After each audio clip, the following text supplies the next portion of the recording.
काम करणं मला एकदम सोपं वाटतं. कारण ह्या कामामध्ये इकडं मजुरी पाण्याची गरज येत नाही, काही नाही. इथं 12ही महिने काम असतं. नमस्कार मित्रांनो, आज आपण आलो आहोत अशा उच्च शिक्षित उद्योजकाला भेटायला ज्यांनी बँकेतील नोकरी सोडून स्वतःचा लेअर पोल्ट्री फार्म हा व्यवसाय सुरू केला. तर चला तर मित्रांनो, आपण त्याच्याकडूनच या व्यवसायाबद्दल जाणून घेऊया. दादा, तुमची ओळख व पत्ता.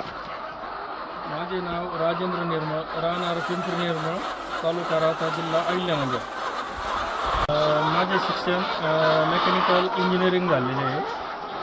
तर मी नोकरी पुण्याला केलेली आहे आणि इतर लोकल बँकेत पण नोकरी केली.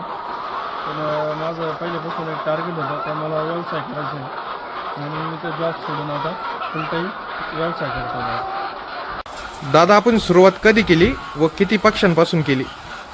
आम्ही 2019-20ला सुरुवात केली. तर पहिले 3100 पक्षी होते. दीड वर्षाची बॅच असते, त्यात हळूहळू वाढून आता ही तिसरी बॅच आहे. आमचे 5400 पक्षी आणण्याचे आणि ग्रोविंग आहे 8500 अंड्याचाच पक्षी बनवतो. दादा, तुम्हाला शेड बनवण्यासाठी किती खर्च आला? शेडचा खर्च पक्ष्यांसाठी सेपरेट असतो तसा. तर 240 रुपयाला एक पक्षी असतो. 1000 जर पक्षी टाकले तर 6.5 ते 7 लाख रुपये हा फिक्स खर्च येतो 1000 पक्ष्यांसाठी. त्यात 240 रुपये पर बर्डनी पक्ष्यांचा खर्च आहे. केजेसचा खर्च असतो 115 रुपये पर बर्ड. त्याच्यानंतर तो जोपर्यंत अंडे देतोय ना, म्हणजे अंड्यावर येईपर्यंत तो 60 दिवसात तो 100 रुपयाचं खाद्य खातो. आणि शेडचा खर्च आपलं समजा स्टील रेट त्याच्यावर येतो. 80 फूट शेड समजा करायचं असेल तर 4-4.5 लाख रुपये लागतो. तर माझं शेड आहे 130 बाय 35. त्या शेडसाठी 6.5 लाख रुपये खर्च मला आला होता आणि त्यात आहे माझे 5400 पक्षी. 5400 पक्ष्यांना जवळजवळ 35 लाख रुपये खर्च येतो. दादा, हे पक्षी आपल्याला कुठं भेटतात? हे पक्षी आम्ही स्वतः ग्रोविंग करतो किंवा आमचे दाजी त्यांच्याकडे भेटू शकतात खडके वापरून. दादा, हे शेड बनवण्यासाठी याची दिशा वगैरे कशी पाहिजे? शेड हे नेहमी पूर्व पश्चिमाचं असावं लागतं, कारण ते उन्हाचा त्रास, सकाळी ऊन आणि दुपारचं पण उन्हाचं आमचं लक्षात घेत आहे. पूर्व पश्चिम दिशा ही कायम असते पोल्ट्रीमध्ये. दादा, आपले हे पक्षी कोणत्या जातीचे आहे व ते किती दिवसानंतर अंडी देतात? पक्ष्यांमध्ये भरपूर कंपन्या आहेत अशा, पण आम्ही BV300 व्यंकटेश्वर या जातीचा पक्षी आमच्याकडे. तर हा पक्षी 1 दिवसाचा येतो फिक्स. त्याच्यानंतर 105 दिवस आम्ही ग्रोविंग करतो. त्यानंतर तो पिंजऱ्यामध्ये शिफ्टिंग झाल्यानंतर 55 दिवस त्याला टाईम लागतो अंड्यावर यायला. आणि तिथून पुढं मग फुल प्रोडक्शन 160 दिवसाला चालू होतं. 105 दिवसाचा पक्षी आम्ही विकतो. तर हे किती दिवस अंडी देत राहतात पक्षी? हे साधारण 14-15 महिने आणले जातात. म्हणजे त्याचं प्रोडक्शन कमी पण होतं शेवटला, मॉर्टिलिटी पण असते किंवा व्हायरल इन्फेक्शन वगैरे उन्हाळ्यात या गोष्टींना तोंड द्यावं लागतं तसं. पण मग सगळ्यात सुरुवातीचं प्रोडक्शन आणि लास्टचं कमी होतं मॉर्टिलिटी पकडतं. त्यानंतर या पक्ष्यांचा काय यूज केला जातो अंडी? त्याच्यानंतर आम्ही चिकनला विकतो ते पक्षी. चिकनचा काय रेट असेल त्या हिशोबाने आम्ही ते कल्स रेटने पक्षी देतो. दादा, या पक्ष्यांसाठी पाणी व खाद्याचे व्यवस्थापन कसे करतात? पक्ष्यांना पाणी हे ॲटो आहे, ते चोच लावल्यानंतर ते पाणी पितात बरोबर. आणि पाणी आहे आमचं बोरवेलचं पाणी आहे, स्वच्छ आहे पाणी. जर ज्यांचं पाण्याचं काही प्रॉब्लेम असेल तर ते TDS वगैरे चेक करून पायरस वगैरेमध्ये चेक करून ते देऊ शकतात मेडिसिन वगैरे रोज पाण्यात. आणि फीडचा खर्च रोज पक्षी 110 ते 115 ग्रॅम पर बर्ड फीड खातो. तर ही फीड आम्हाला आत्ताच्या रेटनी 24 रुपये किलो CPF नेवासा इथून आम्हाला फीड येतात. 24 रुपये किलो पडतं. तर रोज आम्हाला 600 किलो फीड लागतं. 24 रुपये रेट द्यायचं का साधारणतः 15,000 रुपये पर डेला फीड लागतं. या पक्ष्यांना कोणते रोग येतात का व त्यावर काय उपाययोजना केली जाते? पक्ष्यांना रोग येतात. उन्हाळ्यामध्ये थोडी जास्त काळजी घ्यावी लागते. बॉयलर फार्म वगैरे आसपास असल्यामुळं थोडं व्हायरल इन्फेक्शन होतं. आणि तसं वॅक्सिनेशन आमचे 105 दिवसात आमचे 4 ते 5 वॅक्सिन असतात. त्याच्यानंतर मेडिसिन वगैरे प्रॉपर त्याचा लासोटा म्हणून एक असतं 1.5 महिन्याला जंतुनाशक, ते करत असतो आम्ही वारंवार. तर व्हायरल जरी आला तरी म्हणजे काम मॉर्टिलिटी होती ते आम्ही लॅबला वगैरे नेऊन PM करून त्याचं मेडिसिन नंतर देतो आम्ही. आपण या कोंबड्यांसाठी खाद्य कधी देतो व अंडे कधी गोळा करतो? आम्ही सकाळी 8-8:30ला एकदा फीड टाकतो.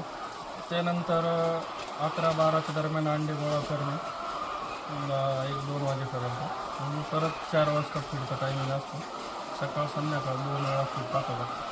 पक्ष्यांना दिवसातून किती वेळ लाईट लागते? म्हणजे एक दिवस पक्ष्यांना लाईट आहे ना, आपल्याकडं 105 दिवसाचा पक्षी आल्यानंतर तो अंडे देत नसतो. ते थोडे अंडे 50% प्रोडक्शन आल्यावर लाईट द्यावी लागते.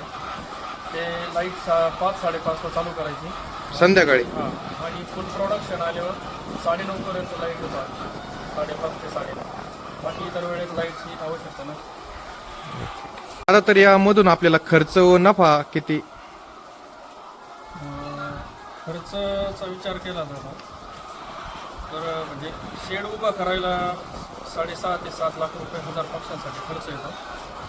त्यानंतर त्यांचं उत्पादन चालू झाल्यानंतर अंड्यामागं समजा आपल्याला उन्हाळा, हिवाळा आणि पावसाळा या तिन्हीमध्ये वेगवेगळा रेट राहतो.